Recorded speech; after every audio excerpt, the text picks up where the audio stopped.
At 5 o'clock, postal workers across the country sounded the alarm about changes the new Postmaster General was making, from cutting overtime to limiting post office hours. Well, many feared it could cause massive delays, with millions of Americans expected to vote absentee by mail this November because of the pandemic. Yeah, ultimately, the Postmaster General hit pause on making any changes before Election Day. But now the city of Columbus is joining forces with other local governments, saying delaying change is not enough.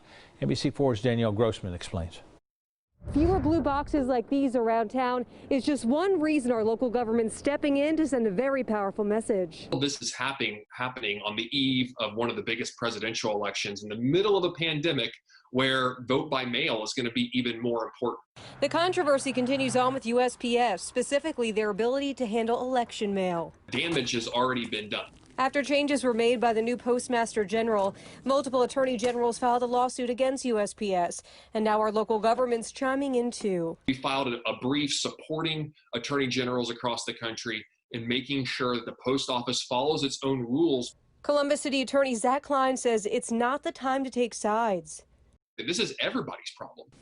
And Klein says it's an encouraging sign the Postmaster General stopped what he's calling damage, but he says it can't stop there. But now we need to reverse it.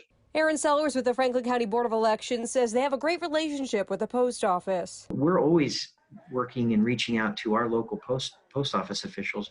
And all of these concerns are another reason Sellers says vote early. And if you wait until the end, there's less time to remedy any things that may pop up. Klein says this brief will hopefully get the attention of a judge, as well as others hindering the ability for everyone to cast their ballot. Because we're all working together to protect that right to vote.